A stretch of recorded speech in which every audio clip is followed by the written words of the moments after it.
الحمد لله رب العالمين والعاقبة للمتقين والصلاة والسلام على خلقه محمد وآله وصحبه أجمعين أما بعد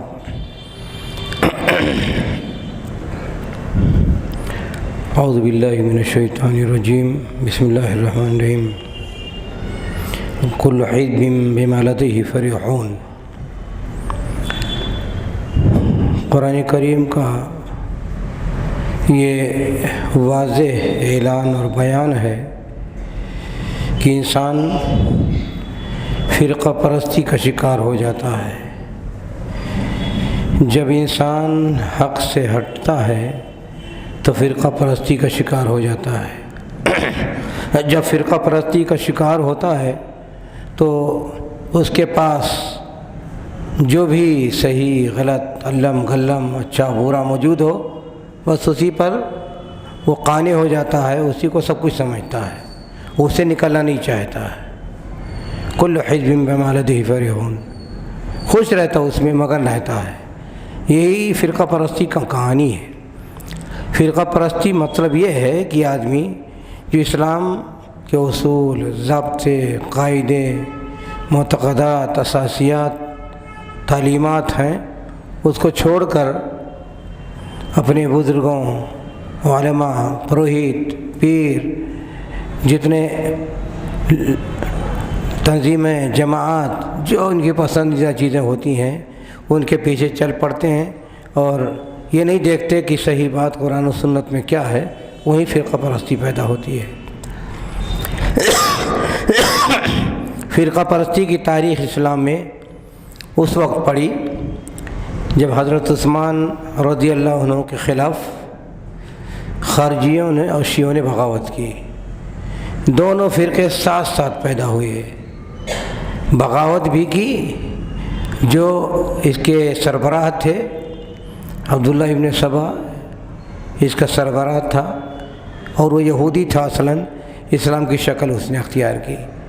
کم فہموں، کم عقلوں اور سرفروں اور لونڈوں کو پکڑ کر کے لے آیا مختلف جگہوں سے۔ ہر جگہ اس کی سرگرمیاں دیکھ کر کے اس کو بھگایا جاتا رہا۔ مدینہ میں آیا، وہاں سے نکالا گیا، کوفہ میں گیا، وہاں سے نکالا گیا، بصرہ میں گیا، وہاں سے نکالا گیا، مصر میں گیا، دور دارالخلافہ سے، تو ہر جگہ سے کچھ نہ کچھ اجٹ قسم کے سرفرے جیسے سڑک چھاپ قسم کے ہوتے ہیں نا، جو بہت جلدی تماشے کو پکڑ لیتے ہیں، بہت جلدی جو کسی قسم مداری پن ہوتا ہے تماشا دکھانے والے، تو تماشا دیکھنے والے سرفرے لونڈے جن کے پاس کوئی سوچ نہیں، فکر نہیں، سمجھ نہیں، ان کو تیار کیا۔ وہ یہودی انسان تھا، اس نے بغاوت کی اور آ کر کے مدینہ میں جب کوئی نہیں تھا، سب لوگ حج کرنے گئے تھے، حضرت عثمان کے گھر پہ چڑھائی کر دی اور دنیا بھر کے مطالبات زبردستی کے، اور چاہتے تھے کہ فتنہ ہو، اسلام کی بنیاد ڈھائی جائے۔ یہودیت اس کی یہی کام کروا رہی تھی اس سے، تو وہ حضرت عثمان کا ان لوگوں نے قتل کر دیا۔ اس کے بعد پھر یہ فتنے پیدا ہو گئے، خارجیت پیدا ہو گئی اور تشیع پیدا ہو گیا۔ خارجی تو نہروان میں اکثر مارے گئے اور یہی خارجی حضرت علی کے ساتھ رہے، پھر انہی کے خلاف ہو گئے۔ 20,000 ان کے لشکر سے کٹ کر کے مقام نہروان پر جڑ ٹکے اور یہ کہا کہ جتنے مسلمان ہیں، جتنے حضرت معاویہ کافر ہیں ان کے ساتھی کافر ہیں، حضرت علی ان کے ساتھی کافر ہیں، اور جو حکم کرنا متعین ہوتے وہ سب کافر ہیں، سب کو کافر قرار دیا۔ اور اس کے بعد پھر یہ فتنہ پھیلا کر کے عبداللہ ابن سبا پھر حضرت علی سے چمٹ کر کے اور آل بیت کی دہائی دینا شروع کیا۔ آل بیت کی دہائی میں بہت زیادہ کشش تھی لوگوں کے لیے۔ جتنے کم عقل تھے، جتنے خارجی ٹائپ کے تھے جنہوں نے بغاوت کی، تو خارجی الگ ہوئے حضرت علی سے، لیکن عبداللہ ابن سبا ان سے چمٹ گیا اور اس نے پھر رافضیت و تشیع کی بنیاد ڈالی۔ دونوں پہلے ساتھ تھے، پھر ایک گروہ خارجی بن کر کے ان سے خارجیت کے نام سے الگ ہوئے، حضرت عثمان رضی اللہ عنہ کے خلاف بغاوت کی، وہیں سے خارجیت کی ابتدا ہوئی۔ لیکن آگے چل کر کے حضرت علی کے زمانے میں خارجیوں سے نکل گئے اور عبداللہ ابن سبا حضرت علی سے چمٹ گیا اور اس نے پھر اہل بیت کی دعائی دی۔ اس نے دعویٰ کیا کہ خلافت کے اصل حقدار نبی اکرم صلی اللہ علیہ وسلم کے گھرانے، آپ کے داماد حضرت علی رضی اللہ عنہ سب سے زیادہ مستحق تھے۔ اور پھر اس کے بعد دنیا بھر کی لڑائیاں، جھگڑے، فتنے، فساد ہوتے رہے، یہاں تک کہ خارجیوں نے حضرت علی کو قتل کر دیا۔ پھر اہل بیت کے نام پر حضرت حسن کو، حضرت حسین کو ورغلایا، ان تمام بدماشوں نے ورغلا کر کے حضرت علی کو مارا، حضرت حسن کو زہر دے دیا، حضرت حسین کو کربلا میں بلایا، اور 60,000 شیعوں نے کہا چلے آئیے آپ، اور یزید کے خلاف آپ کو ہم کھڑا کرتے ہیں اور آپ کی ہاتھ پر بیعت کر لیتے ہیں۔ وہاں جب پہنچے تو سارے کے سارے چھٹ گئے، اور سب زیاد بن ابی کے ساتھ ہو گئے، عبید اللہ بن زیاد کے ساتھ ہو گئے، اور پھر انہی شیعوں نے مل کر کے حضرت حسین رضی اللہ عنہ کے ساتھ وہ حادثہ ہوا جو کربلا کے نام سے یاد کیا جاتا ہے۔ اور یہ کربلا میں جس طرح اہل بیت مارے گئے ان شیعوں کی غداری کی بنیاد پر، وہ آج تک لوگ بھلاتے نہیں ہیں، بلکہ اس کو سب سے بڑا مائل سٹون بنا لیا گیا ہے، رونے دھونے، فریاد کرنے کا، ظلم و زیادتی کرنے کا، ساری پریشانیوں بیان کرنے کا۔ اب تک یہ قوم رو رہی ہے۔ اسلام میں تو زیادہ سے زیادہ 3 دن تک سوگ منایا جا سکتا ہے، لیکن یہ ظالم 1400 سال سے 1450 سال سے سوگ مناتے چلے جا رہے ہیں۔ ان کا سوگ ختم ہی نہیں ہو رہا ہے، 1400 سال بیت گئے۔ کیوں یہ واقعہ ہوا، کیوں یہ حادثہ ہوا، یہ حادثہ کیا کیسے بنا، اور اس کے پیچھے سازش کس کی تھی، اور کیوں چاہتے تھے، اصل یہ دیکھنا ہے۔ سازش یہ تھی کہ اسلام کی جو بڑھتا چلا جا رہا تھا، اسلام کی ترقی کو روکا جائے، اسلام کے غلبے کو توڑا جائے، اسلام کے ساتھ عداوت کی جائے، مسلمانوں کو آپس میں لڑایا جائے، یہ سازش تھی یہودیت کی۔ اسی یہودیت کی بنیاد پر اس کی شروعات ہوتی ہے، اور یہیں سے اس نے شیعہ مذہب کی بنیاد ڈالی، اور پھر اس نے جو طے کر دیا اماموں کا، حضرت علی کا حق، اہل بیت کا حق، اہل بیت کے نام پر سلسلے چلتے رہے، اور سلسلہ چلتا رہا۔ یہ پھر اس میں فرقے در فرقے وہ بنیادی طور پر 4 فرقے بنے، زیدیہ، رافضیہ، کیسانیہ اور غلات۔ جو غالی فرقے تھے، جس کو عبداللہ ابن سبا نے ہمیشہ اپنے ساتھ رکھا، وہ کہتا تھا حضرت علی کو کہ آپ ہی رب ہیں، آپ ہی معبود ہیں۔ حضرت علی کو رب و معبود کہتا تھا۔ حضرت علی نے سزا دی ان لوگوں کو کہ کھائی کھدوائی، آگ جلوایا، اس میں پھینکوا دیا اور جلا دیا اس کو۔ جب وہ جلانے لگے کہا تو اور یقین ہو گیا کہ یہاں پر اللہ ہیں، اس لیے کہ اللہ تعالیٰ ہی آگ کی سزا دیتا ہے۔ تو یہ غلات کی کہانی ہوئی۔ پھر ان میں اتنے فرقے پیدا ہوئے کہ جو ریکارڈڈ فرقے ہیں شیعوں کے، وہ 47 تک پہنچتے ہیں۔ باقی شاذ فرقے ایک فرقے میں کتنا پیدا ہوتے چلے گئے، لیکن جن کے اصول، ضابطے، پہچان تھی، وہ 46 فرقے تاریخ میں ریکارڈ کیے جاتے ہیں، اور اتنی تباہیاں مچیں۔ تباہی یہ ہے کہ یہ دعویٰ کیا جائے کہ حضرت ابو بکر رضی اللہ عنہ نے غصب کر لیا تھا خلافت کو، حق تھا حضرت علی کا، پہلی غلطی۔ دوسرے کی یہ جتنا امامت خلافت چلے گا حضرت علی کے خاندان میں چلے گا، دوسری غلطی۔ تیسرے یہ کہ قرآن جو حضرت نبی اکرم صلی اللہ علیہ وسلم پر نازل ہوا، کہا وہ قرآن اصلی نہیں ہے، اصلی وہ ہے جو حضرت فاطمہ پر آیا ہوا تھا، وہ 40 پاروں میں تھا۔ یہ غلطی ہے۔ حدیث کو رسول اکرم صلی اللہ علیہ وسلم کی یہ نہیں مانتے، یہ 5ویں غلطی ہے۔ یہ 4-5 صحابہ کو چھوڑ کر کے سب کو کافر قرار دیتے ہیں، یہ 6ٹھی غلطی ہے۔ یہ بنیادی چیز ہے۔ یہ حضرت عمر، حضرت ابوبکر، حضرت عائشہ کو گالی دیتے ہیں، کافر قرار دیتے ہیں، ان کو کہتے ہیں یہ جبت ہیں، طاغوت ہیں۔ اور حضرت عائشہ کے بارے میں کہتے ہیں، آج جو چلا کے کہتے ہیں کہ حضرت عائشہ نے نعوذ باللہ انہوں نے زناکاری کی تھی، جبکہ سورہ نور میں اللہ تعالیٰ نے ان کی برات کی۔ جب منافقین نے یہ تہمت لگائی، شوشہ اٹھایا، تو اللہ تعالیٰ نے سورہ نور میں برات کی حضرت عائشہ کی اور کہا جتنے مسلمان تھے جیسے بات سنی تھی سب کو جھٹلا دینا چاہیے تھا کہ یہ غلط ہے، اور یہ کہ جن لوگوں نے اس تہمت میں شرکت کی ان کو 80 کوڑے مارے گئے۔ یہ قرآن کا فیصلہ ہو گیا، اللہ تعالیٰ نے ان کو اگلی برات کر دی جھوٹوں کی باتوں کو، لیکن اس کے باوجود آتے ہی شیعہ ڈھوتے رہتے ہیں اور حضرت عائشہ کو گالی دیتے ہیں۔ یہ کہتے ہیں جب مہدی آئیں گے تو حضرت عائشہ کو زندہ کریں گے، حضرت ابوبکر عمر کو زندہ کریں گے، سولی دیں گے، پھانسی لگائیں گے مدینہ میں، حضرت عائشہ کو بھی کوڑے لگائیں گے، زناکاری کے لیے سنسار کریں گے۔ یہ ان ظالموں کی کہانیاں ہیں۔ یہ پھر بھی سقوط بغداد یعنی 656 تک بغداد کے ٹائم تک ان کے ہاں کچھ لوگوں کے ہاں اعتدال تھا، گالی نہیں دیتے تھے، تبرہ نہیں کرتے تھے، کافر نہیں کہا کرتے تھے، کچھ ان کے اندر تھے۔